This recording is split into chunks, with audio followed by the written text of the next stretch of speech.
Mendengar kata jenazah, yang terbersit di pikiran kita adalah jasad manusia yang telah meninggal dunia. Tapi tahukah Anda, walau sudah tak lagi hidup, ternyata ada beberapa jenazah yang masih menimbulkan kontroversi. Penyebabnya bervariasi, mulai dari penyebab kematiannya, keadaan yang tetap utuh meski sudah meninggal bertahun-tahun, hingga hilangnya jasad dan ditemukan puluhan tahun kemudian. Jenazah siapa saja yang kontroversial ini? Berikut On The Spot merangkumnya dalam 7 jenazah yang penuh kontroversi versi On The Spot.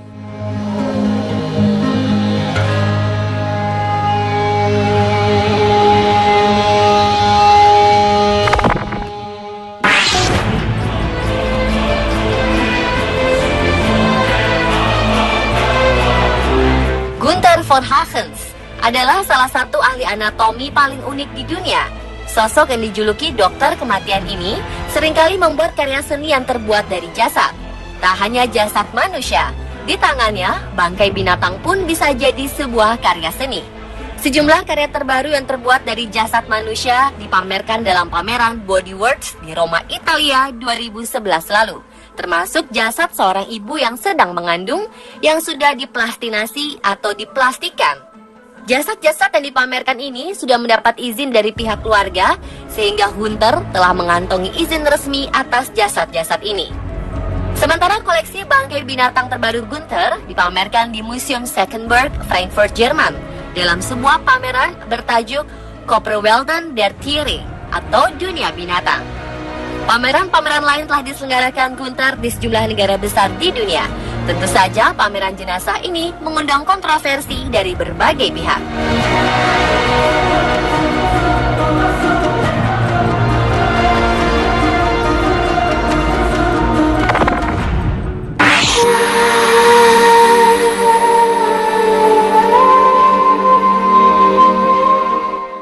Januari 2015 lalu, sebuah kabar dari tanah Mongolia tentang penemuan jenazah biksu berusia 200 tahun dalam kondisi utuh sungguh menakjubkan. Diperkirakan jasad biksu sudah ada sejak tahun 1800-an dalam posisi duduk yang dinamakan posisi lotus seperti sedang meditasi. Jasad yang masih utuh ini ditemukan dalam bentuk mumi yang ditutupi kulit lembu. Jenazah ini ditemukan di provinsi Songino, Khairkhan. Kini peneliti pun tengah menganalisa penemuan ini. Tak banyak detail diberikan terkait dengan penemuannya. Hal serupa juga pernah terjadi di Thailand. Di sana ditemukan jasad biksu yang masih utuh mengenakan kacamata hitam. Kini jasad itu pun menjadi daya tarik tersendiri bagi wisatawan.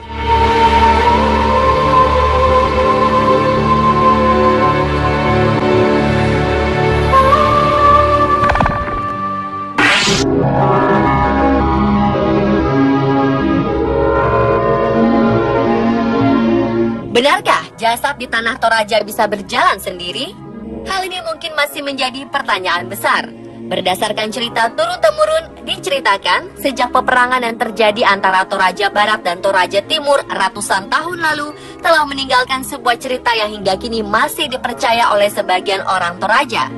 Dalam peperangan tersebut, masa Toraja Barat mengalami kekalahan dan menewaskan banyak orang. Namun saat akan pulang ke kampung mereka, seluruh jasad tiba-tiba bisa berjalan. Pada keturunan selanjutnya, orang-orang Toraja sering menguburkan jasadnya dengan cara jasad tersebut berjalan sendiri ke liang kuburnya. Hingga kini, tradisi ini dikabarkan masih dilakukan oleh sebagian orang. Jasad dibuat berjalan dengan menggunakan daya magis yang mampu menghidupkan kembali, baik manusia maupun hewan untuk sementara saja. Kini praktek jasad berjalan tersebut sudah jarang dilakukan kepada jasad manusia. Kabarnya, mereka lebih sering mempraktekannya kepada binatang seperti ayam atau kerbau yang diadu dalam keadaan leher terputus.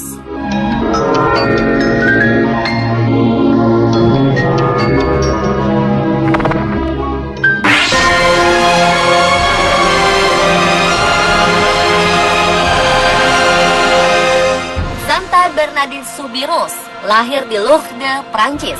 Sejak kecil, kesehatan Bernadette memang kurang baik. Ia selalu saja menderita sakit, terutama asma. Tapi bukannya mengeluh, Bernadette selalu mempersembahkan semua penderitaannya kepada Tuhan sebagai pengganti pertobatan orang-orang yang berdosa. Suatu hari pada 11 Februari 1858, suatu peristiwa luar biasa terjadi. Saat sedang mencari kayu, Bernadette berkata bahwa ia melihat seorang lady atau Bunda Maria di sebuah goa yang disebut Masabile. Banyak yang tidak percaya dengan cerita Bernadette ini. Bahkan tidak sedikit orang yang mencemoohnya. Pada usia 22 tahun, Bernadette menjadi suster di Prancis.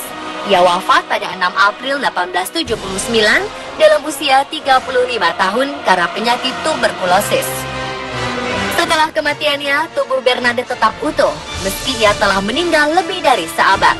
Tempat suci di Louvre kemudian menjadi situs utama untuk berziarah yang menarik jutaan umat Katolik setiap tahun.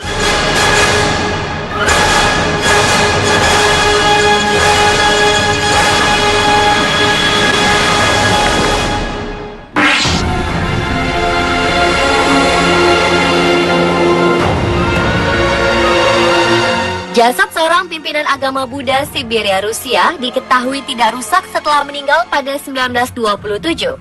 Hambo Lama Itigelov pertama kali diangkat dari kubur pada 1955 atas permintaan Lama.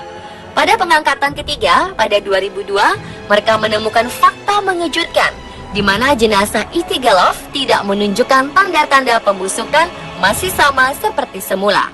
Kuburan tersebut berisi sebuah kotak kayu, di dalamnya duduk seorang lama agama Buddha dengan posisi duduk dengan kaki disilang serta mengenakan pakaian sutra dan kain. Seorang sumber mengatakan saat tubuh lama dibuka dari kuburnya, sendi-sendinya masih luwes dan bau harum tercium. Tubuh Hambo Lama Itigelov memang dianggap suci oleh penganut Buddha di daerah Buryatia, Rusia. Semasa hidupnya, Biksu Hambo Lama belajar di Aninsky Datsa, Universitas di Buryatia. Pada 1911, Itigelov menjadi Hambo Lama, kepala vihara agama Buddha di Rusia.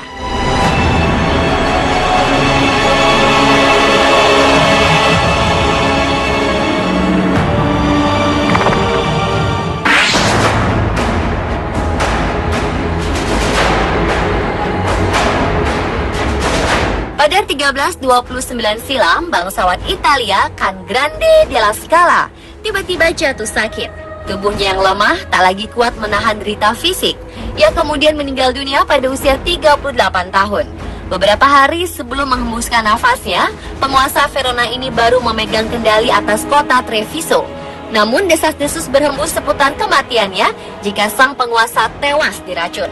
Untuk menguak kasus kematian yang penuh tanda tanya, pada 2004 lalu atau hampir 700 tahun setelah kematiannya, para ilmuwan membuka peti baru yang selama ini menyimpan jasa Can Grande. Di dalamnya mereka menemukan mumi yang terawetkan secara alami. Para peneliti melakukan otopsi modern dan menemukan sisa-sisa kotoran dalam bagian pencernaannya. Pada 2007, peneliti menjelaskan jika mereka menemukan sejumlah besar serbuk sari chamomile, murbei hitam, dan yang tak terduga adalah foxglove atau digitalis dalam kotorannya. Di abad pertengahan, chamomile digunakan sebagai obat penenang dan foxglove dianggap tanaman beracun. Menurut arkeolog, kandungan tersebut cukup untuk membuatnya keracunan. Lantas, siapa pelakunya? Mungkin musuh atau keluarga yang ambisius ingin cepat bertahta. Terkuaknya fakta ini dari jenazah yang diotopsi kembali menimbulkan kontroversi yang belum terjawab.